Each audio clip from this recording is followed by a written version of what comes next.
Hi, y'all. It's Bridget Cutshaw with Real Things Living. Today, my guest is CJ Grace. She's a humorist, an author, a former BBC journalist, and currently a live TV host on the Thriving Women Network. And she's here today to share her whammy stuff of crazy stuff she's dealt with cancer. Can you say hi, CJ? Hi, it's great to be on your show, Brigitte. I appreciate it. And I'm so glad we connected. I was a guest on I think the Bookish talk show you're part of. People like me and CJ understand the breast cancer craziness, and I've tried to bring, I think CJ agrees, bring some humor out of it. It pulls you up a little bit. I shouldn't say a little bit, a lot, A because lot, yes. And it's that's why, when I wrote my books, I wrote that they're heavily researched. They have really long bibliographies and all of this, like the My Wild Ride, How to Thrive After Breast Cancer and Infidelity. That one has, it references over 70 books and wow. 100 uh, articles and studies and stuff like that. But I put in cartoons, I put in a lot of humor because that's how you can talk about difficult subjects. It makes them more palatable. People want to talk to you more because I've met people when they've had cancer, people don't, they're afraid to talk to them because they are afraid to say the wrong thing. Did you have that experience? Absolutely. And there's a whole thing. I mean, I wrote a section in my book about cancer etiquette, what to do and what not to do, what to say and not to say, because I had it all when I was going through cancer. People would give me the litany of what they'd been through as if it was like a competition of well, I was even sicker than you were, and I was in an even worse state than you were, and then you get the people who say, oh, well, you have to keep a positive attitude all the time, and if you aren't positive, that's how the cancer comes back. And of course, that's not possible to do. You're going to feel like crap some of the time when you're going through cancer and going through cancer treatment, but you have to have a sort of, it's like an absurdist sense of humor. I have a sort of dark, Monty Python style snarky sense of humor, and you have to see that in life, because when life throws you curveballs, sometimes you're just the butt of the universe's cosmic joke, and you have to sort of see that and get through it, really. Right. I'm totally on the same page with you because it gets really dark when you're dealing with any kind of health issue, especially cancer, any kind of cancer, every health issue, especially I don't know if you have children, but I had two young children at the time. And so that scared me because I'm like, I don't want them to be afraid. So I put on I think a smile, maybe it probably was fake half the time, but I just wanted them to know it's going to be okay. And that's what I think humor conveys that, correct? That's true. That's true, and it is exceedingly scary for kids. I remember when I had my first cancer on the left side in 2007, when my kids were still at school, living at home, and my husband. I'm now divorced because he traded me in for a younger model. She wasn't a model; she was just younger. But anyway, he was not that clever, let's say, in the way he told my youngest son. He said, oh, he was just in a bad mood about it, and he just blurted out to my son, your mother's got cancer.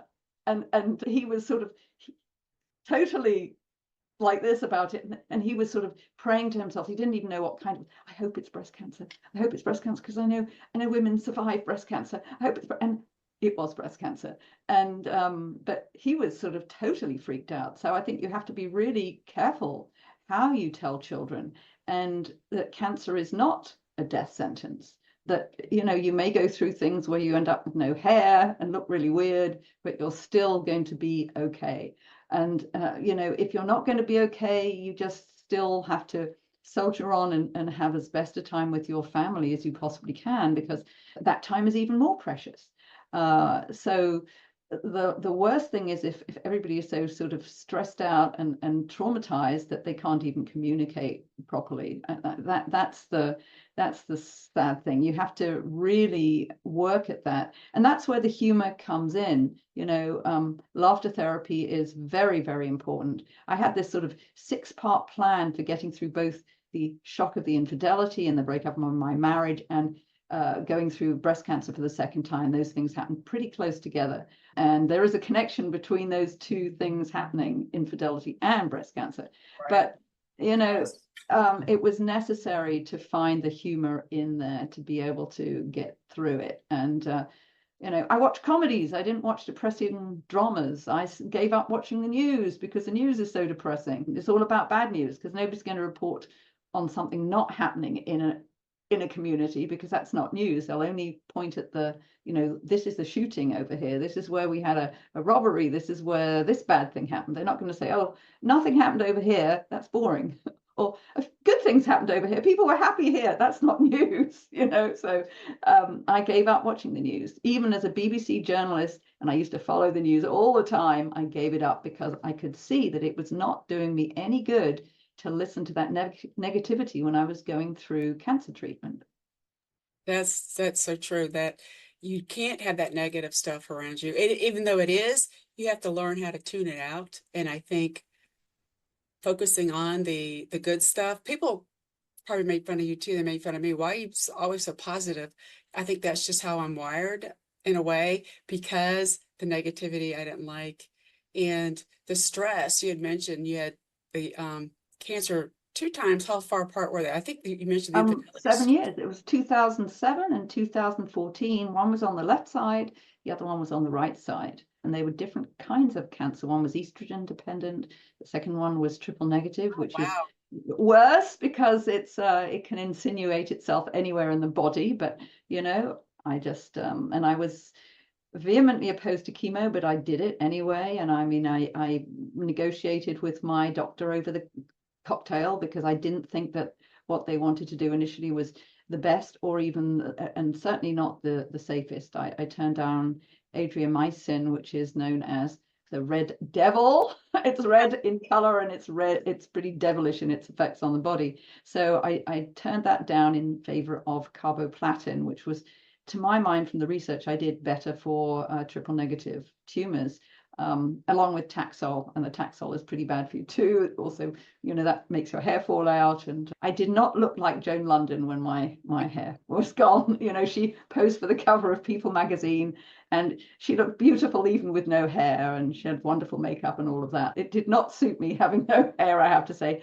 but I got through it. And it's funny that things like that, losing your hair is really horrible and stressful for women, and yet it's not even permanent. Your hair comes back, but it's a horrible thing to have to go through. It's And women definitely have to put up with being bald all the time, but it's right. Did you wear like hats or scarves or anything to cover your I head? had wigs. And Yeah. the only time I ever went out without a wig when I was hairless was on Halloween. I was a hairless devil, and I went out, and I looked pretty great, and I have red eye makeup and Oh wow. talons and horns and all of that. And I think some people thought I was wearing some kind of scalp cover to look like that. But I went, and it was freezing cold actually in California, going trick or treating with no hair. It really made me understand why guys wear hats. Bald guys wear hats. It's not just vanity. It's because your head does get very cold if you don't have hair covering it. Right. I wore a lot of hats. The wig that I had made, it was, I don't know, too tight for some reason. So I stuck with hats. You know what I'm saying? Well, the American Cancer Society had a whole thing. You could go over there, and they had a whole load of wigs. You could pick one up for free, and actually, I got a couple out of them, and it was great. It was like you could be somebody else. Nobody recognized me in my town because I had hair that looked very different from the hair that they were used to seeing me having. That's quite good that you can get those free wigs from Right. the American Cancer Society. During all this, right after that, my passport was expiring. I had to get a new picture. So I made sure I had a wig. I didn't Oh want yes. to have a permanent, sorry, bald head for the passport. You got to laugh about it now, but I was like, that's why I got the wig, because I didn't realize it's a pain in the butt. Sorry if you ever have a passport. Yes. You don't want it to be past the expiration date. You That's the same gotta, with mine. My passport has me with a wig on, and I got the wig to be very similar to what my hair looked like, but then right. it looked completely different when it regrew anyway. So Right. It's so funny. We both had to do the same thing, had to do our passports with a wig. I think 2014, yeah, that was the last cancer, excuse me, breast cancer that I had. But it is something that people are just shocked that, who don't have the experience with it.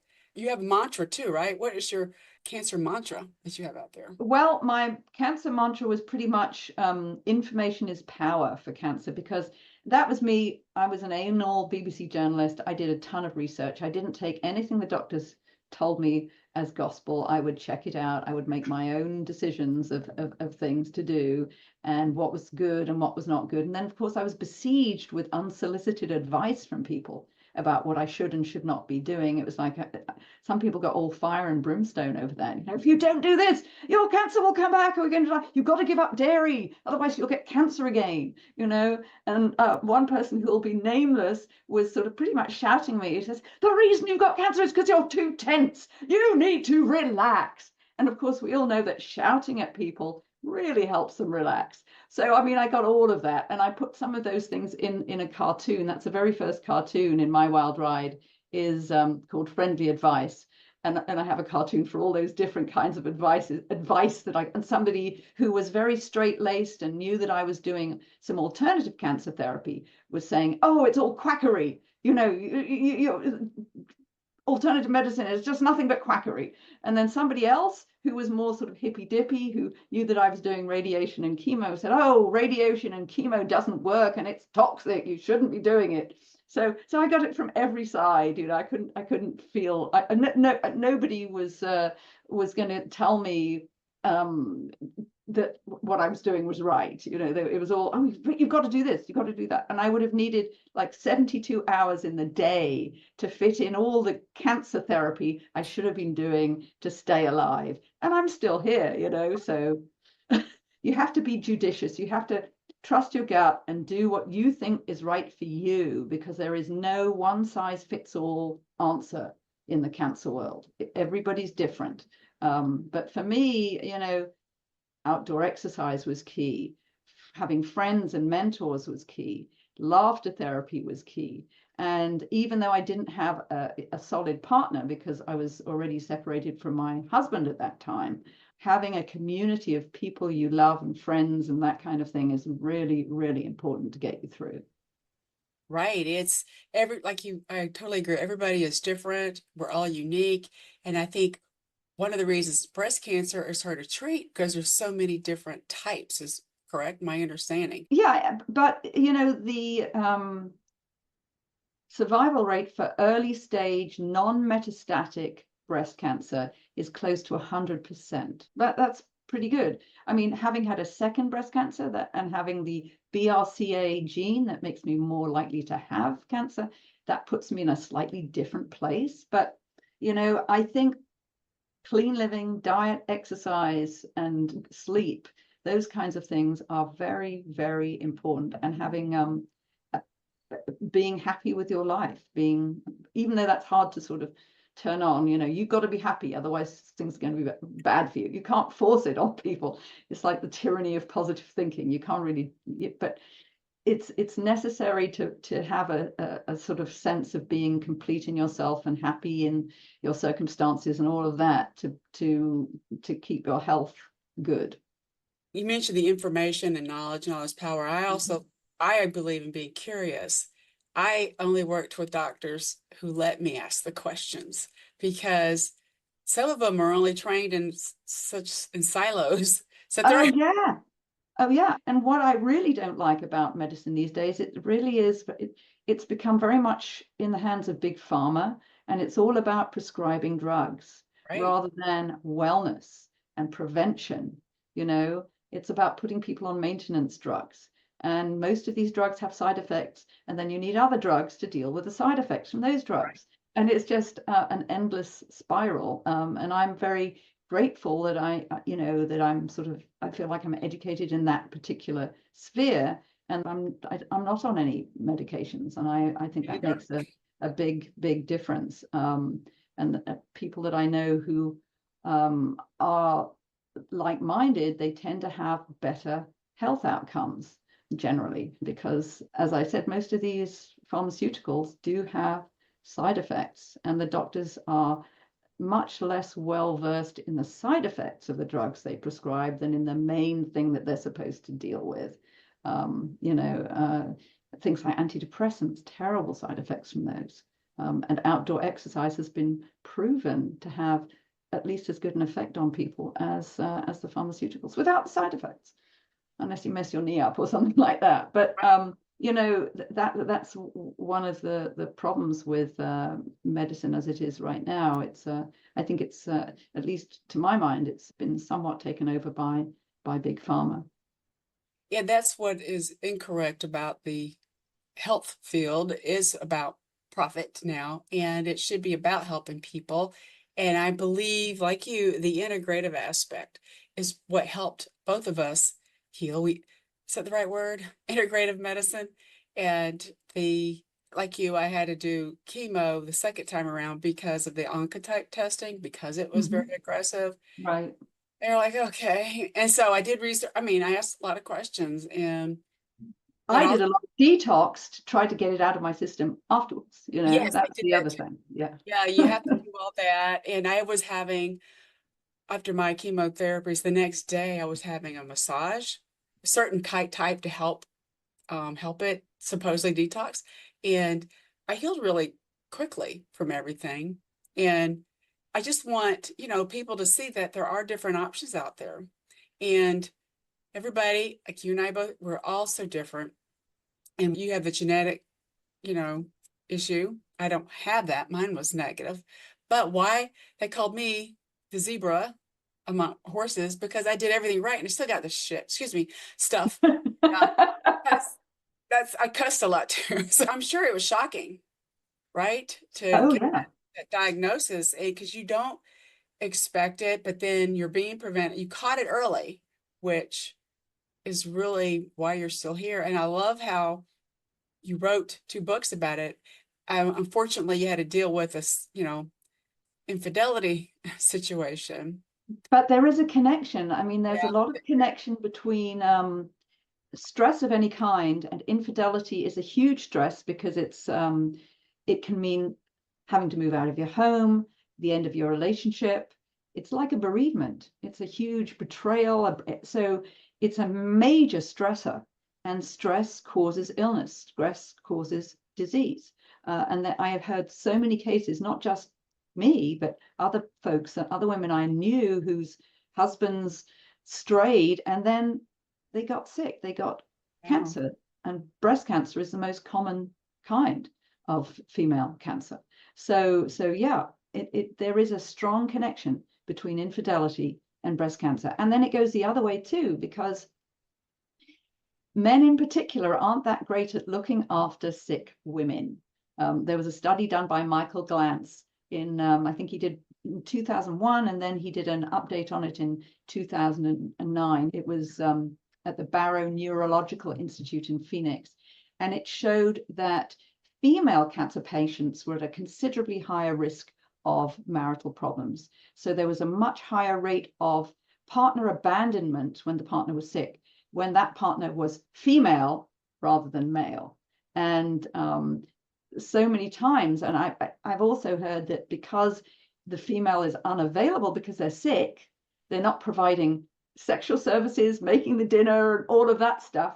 The men stray because they're used to getting that, so they find it somewhere else. And they eventually, leave because it's too much for them. They don't want to deal with the hassle and the strain of a sick partner. I'm not saying every guy is like that, but It's enough to right. make it come through in that study. I did read I about think they found that the rate for women diagnosed with systemic cancer, they were 12 times 12 times more likely to have their partner leave them than if it was a male with systemic cancer. That's a big difference. I am familiar with that stat that you're talking about, and I did worry that that was going to happen. I did. I thought that would happen to me, but my husband stayed, and I think part of it is because our children were young. I mean, Right. Yeah, and you know they're good guys. You know, they're a lot of them are good guys. It's just that you know there is that issue with men on a statistical level. Men are way more likely to bail when women are sick than the other way around, and It, way more likely to be unfaithful when the women are sick and unavailable than the other way around. And maybe it's because we're sort of inherently caregivers, and we have to look after children and you know nurse babies, and so it's more in our physiology to stay with a sick partner than it is for males. that's so true. Oh, wow. Yeah, I just got chills just thinking, the memories of I had those thoughts. Is this going to happen to me? I did. And you, unfortunately, actually was reality for you.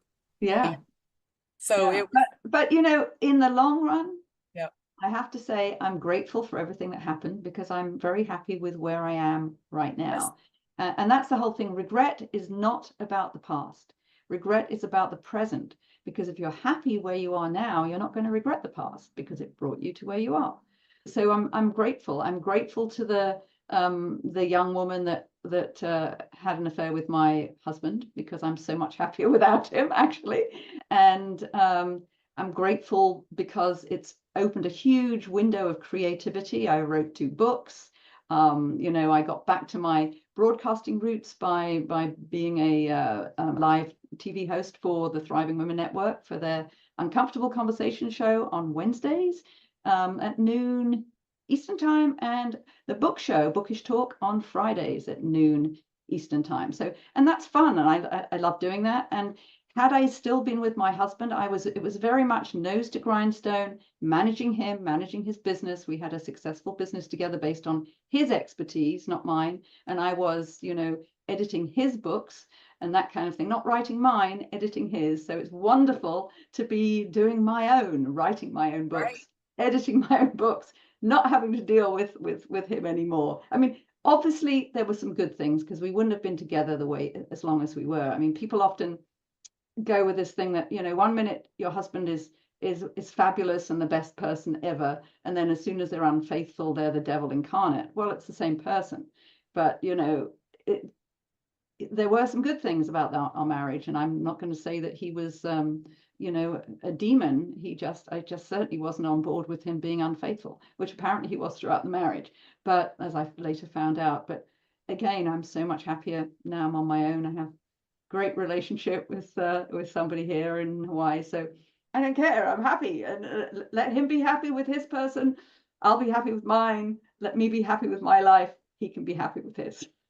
That's what's important moving forward, right? And not just, Yeah, because the mantra of the Adulterous Wife book that I wrote, that was the first one I wrote, How to Thrive Whether You Stay or Not, was that the best revenge is to get past the need for it.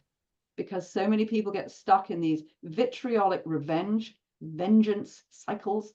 And all it does, it keeps them in that negativity. It keeps them churning. And they could use that energy to move forward and make their life better than it was before rather than worse. that's true. Right.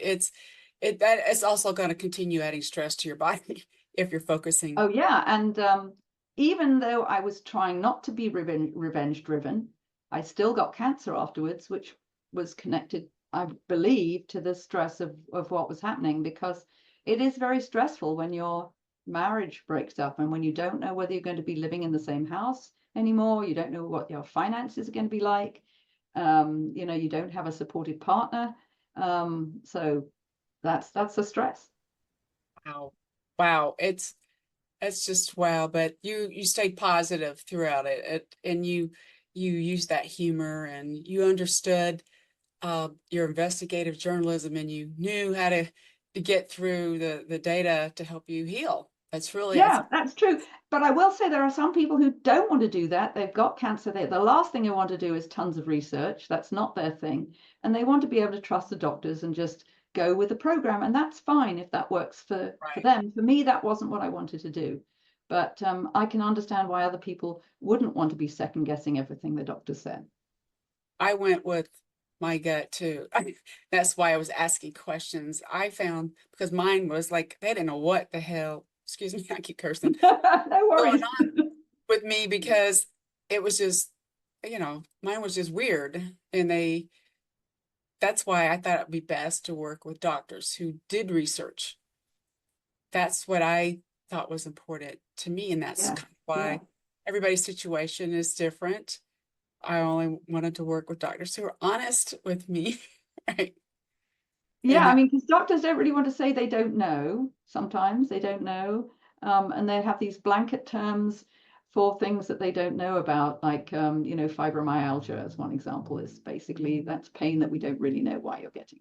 I mean, they have all these different terms for non-specific stuff. And then if they really don't know, then they reckon sometimes they tell you you're a hypochondriac, which is even worse.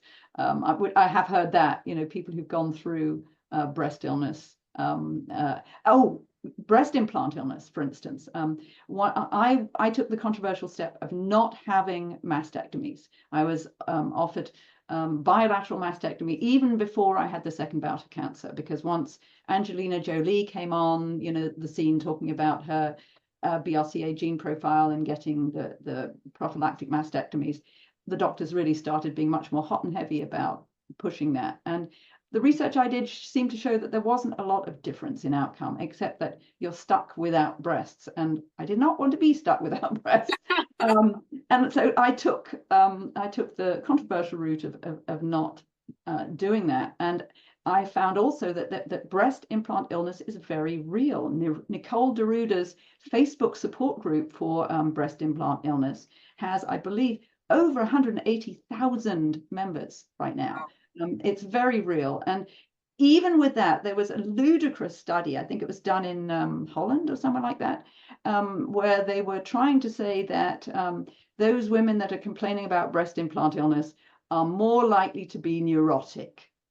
If you can possibly believe, this is a legitimate not peer reviewed, but it's a legitimate study that appeared, and they found out that when they did these questionnaires on the women, they reckoned that they were more likely to be neurotic because they were complaining about breast implant illness. And what they were trying to imply there was a big factor in breast implant illness is not that it's really there, but it's that the women are neurotic. And this is complete and utter bullshit. It is right, real. Even the FDA now is saying that there are side effects from the silicone breast implants, and right, also from other types of breast implants, because they're usually encapsulated in the silicone anyway. Nicole Deruda, who founded the Facebook support group, was, I believe, bedridden, sick for about 6 years before she knew that all these weird symptoms she had were from the breast implants. And even, say, Crystal Hefner, who was Hugh Hefner's widow, she was a poster child for breast implant illness. She was sick for quite some time before she realized that that was the reason. And she got rid of them. She got rid of the implants that she had for cosmetic reasons, and she started to feel better. And I know personally, I have friends who've done that and found that they felt way better from all these multitudes of systemic symptoms they had after getting rid of their breast implants. And then the other thing I always say when I talk about breast cancer, I just want to get this in before we, I know we don't have a lot of time, but the link between bras and breast cancer is stronger than the link between smoking and lung cancer. There are numerous studies to back this up, but sadly, the only one that appears when you Google this issue is the Hutchinson study from 2014, which is the only one that shows no link. And that is because it had no control group of women who did not wear bras. That would be like studying smoking, the effects of smoking without including any non-smokers to compare to the smokers. They compared women who didn't have breast cancer with women who did have breast cancer, and most of them were wearing bras all the time, or not all the time, whatever. But anyway, the fact is that Harvard study has shown that from 1991, a load of studies have shown a strong link between bras and breast cancer, because what they do is constrict the breasts. And the breasts are fatty tissue, which is where waste products and toxins can sometimes collect. But the lymph system normally will be flushing that out. But if you right, have a tight fitting bra, particularly under the arms, and because there's tons of lymph nodes all over there, and the stuff can't move out. So it makes sense that you don't want something tight constricting your breasts if you possibly can do that. And I understand some people have larger breasts, and if you're doing sporting activities, you don't want to be moving more than the ball, you know. Right. But you know, if you have to wear a bra, just the less you wear it and the less tight it is, you know, the better fitting it is, the better that is for you. And the underwire makes it even worse. So avoid that, you know. Yeah, That's I my advice. Throw away your bra, you know. yeah, Do go all bra these, free. Go I bra do all these free. presentations on stages at Earth Day and stuff, and I'm throwing these pink bras all over the place because I I think want. that's awesome. I think that's good.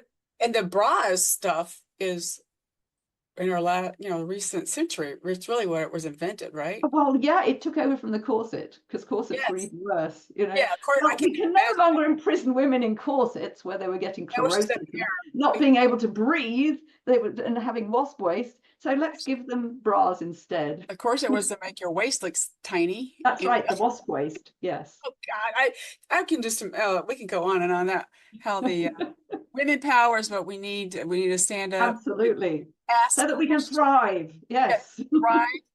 Be curious, and just smile if you don't agree with something and walk away. That's what. So, what is your one takeaway for the listeners? What is one thing you There recommend? is always hope. Whatever is happening to you, there's always hope. And it's a question of putting one foot in front of the other and keeping a sense of humor as best you can, and things will get better. That's true. I agree 100%. And for those that are listening, I'll include the links to see Grace's two books and her website, cjauthor.com. And I really appreciate you taking the time, CJ. Thank you. This was fun. We could just talk like for hours. Thanks for listening, everybody.